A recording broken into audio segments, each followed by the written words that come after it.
2012년 9월 21일 호주 멜버른의 번화가. ABC 방송국의 직원이었던 29세의 여성 질리언 미건은 직장 동료들과의 회식을 마친 뒤 이들과 헤어지려던 참이었습니다. 시간은 금요일에서 토요일로 넘어간 새벽 1시 40분. 동료들 중 일부는 집까지 데려다 줄까? 라고 물어봤지만 그녀는 괜찮아, 엎어지며 코달거린데 뭐, 이렇게 말하며 거절했죠. 실제 집까지의 거리는 고작 750m. 그냥 쭉 걸어가기만 하면 10분도 채 걸리지 않는 아주 가까운 거리였습니다. 그리고 이 모습은 질리언의 마지막 모습이 되었죠. 집으로 향하던 그 짧은 시간, 그녀가 흔적도 없이 사라져 버렸기 때문입니다. 이 사건이 알려지며 호주 국민들은 크게 분노했습니다. 정부의 사법기관들은 국민들로부터 거센 비판을 받았고, 사건을 담당했던 경찰 중 일부는 퇴직을 하거나 부서를 이동하는 일까지 발생했죠. 법 일부가 개정되기까지 했습니다. 사건을 조사하던 제 입장에서도 와, 이게 뭐지? 싶은 게 도무지 이해가 안 되더군요. 이날 새벽, 질리언에겐 대체 무슨 일이 벌어졌던 걸까요? 9월 22일 토요일 새벽 2시. 질리언의 남편 토머스 미건은 뜬 눈으로 밤을 지새고 있었습니다. 아내가 집에 돌아올 시간이 한참 지났음에도 돌아오긴커녕 연락조차 없었기 때문이었죠. 그래, 뭐 정말 재밌게 노나보다 싶어 인내심을 가지고 기다렸지만 4시가 가까워지도록 아내가 돌아오지 않자 이 남자는 서서히 불안해지기 시작했습니다. 결국 집을 나와 사방으로 아내를 찾아다니기 시작했죠. 하지만 이 번화가 부근 어디에서도 그녀의 모습은 찾아볼 수 없었습니다. The night she went missing, I rang her about hundreds of times, but the phone rang but went to voicemail. Then about 8 in the morning, the battery must have died. It went straight to voicemail. So the police I asked the police to look into kind of tracing it, but I don't know if we can if the phone's off. So I'm not sure how much help the phone's going to be. 아침이 다 되도록 질리언을 찾지 못한 남편은 경찰서에 실종 신고를 했습니다. 그리고 현장에 도착한 경찰은 그녀의 예측 동선을 수색하는 한편 남편 토마스에게 이런 식으로 말했다고 하죠. 아내분이 혹시 어제 과음으로 친구 집에서 주무시고 계신 건 아닐까요? 아니면 혼자만의 시간이 필요할 수도 있고요. 혹시 최근 두 분 사이에 별다른 이상은 없었나요? 또 현장을 조사해도 별다른 단서가 나오지 않자 그럼 아직 하루도 안 됐는데 일단 좀 기다려보시는 건 어떨까요? 아내분이 월요일에 정상적으로 출근을 하실 수도 있고 말이죠. 그러니까 마치 질리언이 자발적으로 실종된 것이라 확정 지어놓은 듯 말을 했다고 합니다. 경찰이 이렇게 말을 하는데 일반인이 무슨 힘이 있겠습니까? 남편 토마스는 경찰의 조언대로 아내가 돌아오길 조금 더 기다려보는 수밖에 없었죠. 그렇다고 손을 놓고 있을 순 없었던 이 남자는 페이스북을 통해 아내를 수소문하기 시작합니다. 그녀가 누군가의 집에서 신세를 지고 있다면 당사자나 아니면 같이 있던 누군가는 아내의 행방에 대해 알지도 모를 일이었으니까 말이죠. 하지만 이런 노력에도 불구하고 아내의 친구 누구도 그녀의 행방을 알지 못했습니다. 그렇게 하루가 지나고 일요일 아침이 되었죠. 그리고 질리언은 여전히 아무런 소식이 없었습니다. 다만 그녀의 카드도 은행 계좌도 사용되지 않았다는 사실이 그녀가 자발적으로 실종된 건 아니라는 걸 알려주고 있었죠. 언론에선 그녀의 실종이 긴급 속보로 보도되기 시작했고 경찰 내부에서도 이 사건이 단순 실종 사건이 아닐지 모른다는 의견이 제기되기 시작했습니다. 그리고 월요일이 찾아왔죠. 질리언이 직장에도 출근하지 않으면서 그녀의 실종은 공식적인 사건으로 알려지게 됩니다. 그런데 말입니다. 이 사건은 누가 봐도 좀처럼 믿기 어려운 그런 사건이었습니다. 회식을 한 동료들의 말에 따르면 그녀는 기분 좋게 회식을 즐겼고 헤어질 때의 모습 또한 아주 밝았다고 하죠. 그리고 그녀가 실종된 장소는 대도시의 번화가였습니다. 누군가에 의해 흔적도 없이 납치될 확률은 당연히도 아주 낮았고 말입니다. 게다가 실종되기 전 그녀의 마지막 통화 상대가 남편이 아닌 친오빠였는데 그때 시간이 새벽 1시 38분이었습니다. 이 친오빠의 말에 의하면 통화 상태가 좋지 못해 끊었다가 바로 다시 전화를 3번이나 걸었지만 그녀가 받지 않았다고 하죠. 그리고 우린 이와 비슷한 사건을 뉴스 등을 통해 꽤나 많이 접해보기도 했습니다.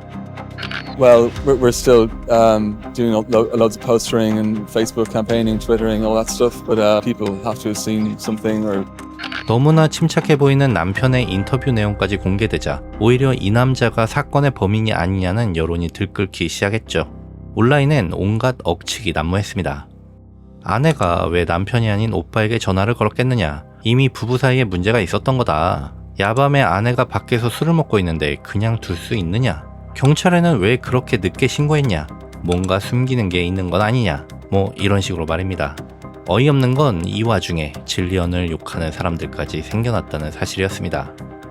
행실을 어떻게 하고 다니길래 그렇게 실종이 되냐. 그러게 여자가 그 시간에 왜 혼자 다니냐. 혼자 클럽 같은 데 가서 누군가와 바람이 난 건 아니냐 라는 식의 근거 없는 비난이 쏟아졌습니다. I don't think there's any big secret about that. At the start of an investigation, if we have no clue where to go, it would make sense, wouldn't it, that we would focus in on the people who know Jill the best or a missing person the best.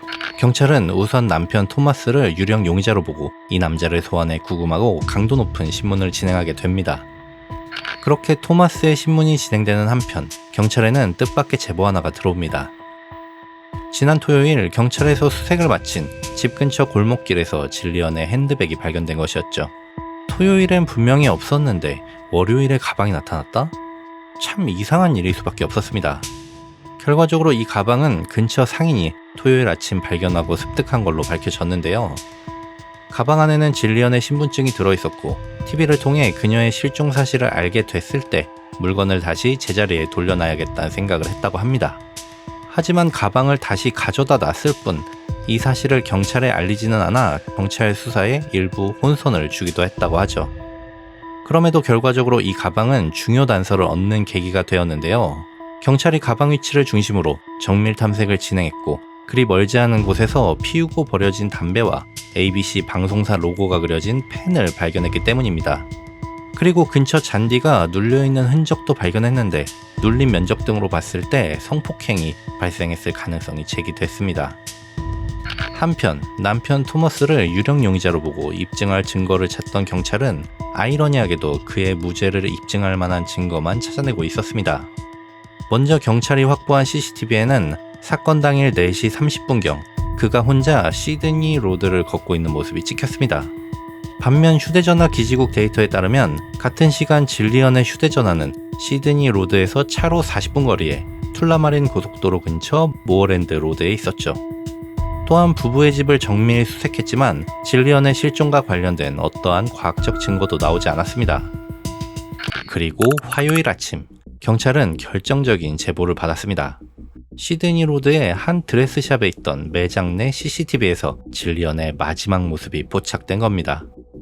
I still remember watching that footage for the first time, standing in the shop and just thinking, there's something not right about it. Just her body language, she seems uncomfortable, she seems reluctant to go with him. 영상 속 그녀는 누군가와 대화를 나누고 있었습니다. 상대는 파란색 후드티를 입은 의문의 남성이었죠. 경찰은 이 남성의 신원을 밝히기 위해 멜버른의 기지국 신호와 차량 이동 내역을 대조하기 시작했습니다. 그리고 마침내 두 개의 타임라인이 일치하는 한 인물을 찾아냈습니다. 새벽 1시 30분 시드니 로드 기지국, 새벽 4시 30분 툴라마린 고속도로, 새벽 5시와 6시 멜버른 외곽의 기스번 지역까지. 진리언의 휴대전화 이동 경로와 계속 겹치는 동선을 가진 남자, 그의 이름은 에이드리언 베이리였습니다. 그리고 이 남자의 신원을 조회한 형사들은 경악을 금치 못했는데요. 이자는 무려 17번의 강간을 저지른 악질적인 연쇄 강간범이었기 때문이었습니다. 형사들은 다급해지기 시작했습니다. 에이드리언에게 살인 전과는 없었지만 아직 진리언의 생사를 알 수 없는 상태였기 때문이었죠. In my view, Adrian Bailey was dangerous. Having looked at his prior history, probably unlikely to stop. 사건 발생 6일째 되던 날 목요일, 경찰은 에이드리언을 급습해 그를 체포합니다. 그리고 체포된 이 남자는 너무나도 침착했다고 하죠. 그는 취조실에서 형사들과 축구 이야기를 나누며 가볍게 웃기까지 했다고 하는데요. 표정이 마치 경찰의 수사망 따윈 언제든 빠져나갈 수 있다고 믿는 듯 했다고 합니다. 에이드리언은 사건 당일 여자친구와 시내에 갔다고 진술했습니다. 말다툼이 있었고 그녀는 화를 내고 자리를 떠났다고 했죠. 여자가 혼자 다니면 위험하다는 생각에 2시간가량 여자친구를 찾으러 다녔지만 결국 찾지 못했고 집으로 돌아왔다고 말했습니다. 진리언이라는 여자는 아예 보지도 못했다고 말입니다. 경찰은 그의 이야기에 디테일한 부분들을 물어봤습니다. 이건 일종의 신문 기법인데요. 쉽게 대답할 수 있는 구체적인 이야기를 물어보고 그 대답들에 대한 거짓 증거들을 수집해 추후 기소해서 유리한 위치를 점하는 방식이었습니다. 정확히 시내의 어느 위치에 있었습니까? 차를 타고 갔다고 했는데 어떤 차였습니까? 술집 이름이 뭔가요? 술집에서 주문한 메뉴가 뭔가요? 같은 질문들이었습니다. 그리고 에이드리언의 대답에는 거짓이 상당수 섞여 있었다고 합니다. 애초에 여자친구를 찾으러 다녔다는 말부터가 거짓말이었죠. 한편 에이드리언을 신문하는 동안 다른 수사팀은 그의 자택을 압수수색했고 그곳에선 아주 결정적인 증거가 발견됐습니다. 바로 질리언의 심카드였죠. 그의 여자친구가 빨래가 다 된 옷을 정리하다 바지 주머니에서 조각난 유심칩을 발견했고 함부로 버릴 수는 없었기 때문에 일단 빨래통에 유심칩을 놔두게 된 것이었죠. 그리고 그걸 다행히도 경찰이 먼저 발견하게 된 것이었습니다.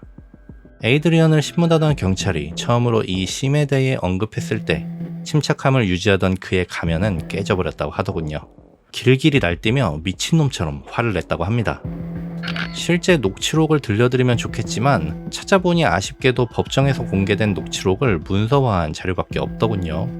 그래서 당시 에이드리언의 진술 내용을 토대로 그가 주장하는 그날의 상황에 대해 정리해봤습니다. 어디까지나 이 남자의 입장에서 진술하는 내용임을 다시 한번 참고 부탁드립니다. 이 남자는 그날 바에서 여자친구가 술을 마시고 있었다고 합니다. 그가 여자친구에게 집착하는 문제로 다툼이 생겼고 서로 화해하지 못한 채 여자친구는 화가 나 바를 나가버렸다고 하죠. 그래서 자신은 2시간 가까이 여자친구를 찾으며 거리를 헤맸고 우연찮게 길에서 질리언을 보게 됐다고 합니다. 그녀는 술에 많이 취한 듯 몹시 괴로워 보였다고 하죠. 길을 잃은 것 같기도 했다고 합니다. 저기요, 괜찮으세요? 제가 도와줄까요? 라고 말을 건넸지만 오히려 이 여자는 자신에게 욕을 했다고 하는데 이게 자신을 너무나 열받게 만들었다고 하죠. 저는 진짜 좋은 일을 하려고 했어요. 그녀는 너무 힘들어 보였거든요. 집에 가는 길도 제대로 못 찾는 것 같았고요. 전 도와주려 했을 뿐입니다. 정말로요. 에이드리언은 화가 많이 났지만 그냥 참기로 합니다. 그리고 자리를 떠나려 했죠. 그런데 질리언이 자신을 쫓아왔고 상황이 악화됐다고 설명했습니다. 아, 진짜 이 다음 얘긴 못하겠는데 제가 저지른 짓이 제가 왜 그랬을까요? 자신을 뒤따라온 그녀는 한적한 골목 쪽으로 자신을 유혹해 끌고 갔다고 하죠. 그리고 둘은 약속이라도 한 것처럼 키스했고 이어서 그가 그녀의 엉덩이를 만졌을 때 여자가 갑자기 그를 팍 밀쳐내며 다시 욕을 했다고 합니다. 하지만 이미 참을 수가 없었던 이 남자는 무려 3번이나 그녀를 범하고 말죠. 이후 자신이 옷을 챙겨 입고 자리를 떠나려 했을 때 질리언이 경찰에 신고하겠다고 소리를 지르기 시작했고 놀란 그가 그녀의 목을 졸라 살해하게 된 겁니다. 그러니까 이 남자는 이 와중에도 감형을 받기 위해 거짓말을 한 건데요. 결과적으로 성관계는 합의하에 진행된 거니 문제가 없고 살인은 단지 우발적이었다는 주장이었습니다. 이후 그는 집으로 가 차량에 삽을 챙겨 새벽 4시 30분쯤 다시 이 골목으로 돌아왔고 트렁크에 질리언의 시신을 실은 채 고속도로 외곽으로 떠났다고 말했습니다. 그녀는 살해되고 약 2시간 동안 골목길에 방치되어 있었지만 안타깝게도 그녀를 발견한 사람이 아무도 없었던 것이었죠. 멜버른 외곽의 한 외딴도로 경찰은 그곳에서 실종 6일 만에 얕은 땅속에 묻힌 질리언의 시신을 찾아냈습니다. 그녀의 모습은 성폭행 당시 찢어지거나 벗겨지다만 옷 상태 그대로였는데 현장에 있던 경찰은 당시 그녀가 얼마나 격렬하게 저항했는지 고스란히 느껴질 정도였다고 말했습니다. 비극적인 결말이었죠. 에이드리언은 집으로 돌아가는 달리는 차에서 신발이나 휴대폰 같은 그녀의 소지품들을 조금씩 버렸다고 하더군요. 사건 현장에 떨어진 핸드백은 미처 못 보고 챙기지 못했던 것 같습니다. 사건이 공개되고 국민들은 분노했습니다. 경찰은 무능했고 법은 범죄자를 방치했다라는 이유로 말입니다. 특히 에이드리언의 전과가 공개되면서 왜 저런 인간을 사회에 풀어두었냐는 여론이 들끓었죠. 이놈의 전과에 대해 최대한 간략하게 말씀드려보자면 1990년 이자의 나이 18살 때 여동생의 친구였던 16살 소녀를 자신의 집에 감금하고 강간을 저지릅니다. 그리고 이틀 뒤 체포됐죠. 하지만 재판을 기다리는 동안 보석으로 풀려났고요. 이로부터 2달 뒤 어느 정류장에서 집으로 걸어가는 17살 소녀를 성폭행하려고 했지만 이 소녀는 다행히도 이놈에게서 도망칠 수 있었죠. 또다시 몇 달 후 히치하이킹하는 16살 소녀를 차에 태워 외진 장소로 데려가려 했는데 천만다행으로 이번에도 이 소녀가 차에서 탈출하면서 미수에 그치게 됩니다. 그리고 이때 도망친 소녀에 의해 범인의 몽타주가 그려졌고 이자는 또 한 번 체포되고 말죠. 한 건의 강간과 두 건의 미수.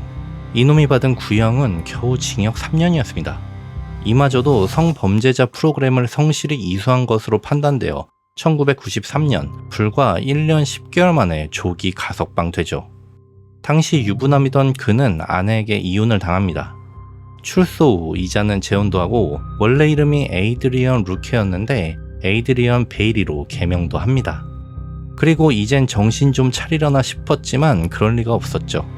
이놈은 2000년 9월부터 6개월간 6명의 여성들을 대상으로 무려 16건의 강간을 저지릅니다. 근데 악질인 게 뭐였냐면요. 이 피해자들이 모두 매춘부들이었단 것이었죠. 이들은 범죄를 당해도 신고할 확률이 낮을 거란 판단 때문이었습니다. 이놈은 이때도 법정에서 그저 남녀 사이에 합의된 관계였을 뿐 피해자들이 주장하는 것처럼 감금, 폭행, 강간은 아니라고 주장했죠. 그리고 이때 법원은 다시 한번 이놈에게 솜방망이 처벌을 하는데 겨우 8년 후 가석방이 가능한 11년의 징역이었습니다. 피해자 한 명당 겨우 1년 4개월 정도 되는 기간이죠. 참고로 당시 한 번의 강간에 대한 최대 형량이 25년이었습니다. 정말 어이가 없는 판결이었죠. 그리고 이때 그는 두 번째 이혼을 당합니다. 8년의 징역을 살고 가석방된 이 남자는 조용히 사는 듯 싶었지만 2011년 또 사고를 쳤죠. 어느 카페 앞에서 한 남성을 이유 없이 폭행해 안화골절 피해를 입히고 폭행죄로 또다시 3개월 징역형을 선고받습니다.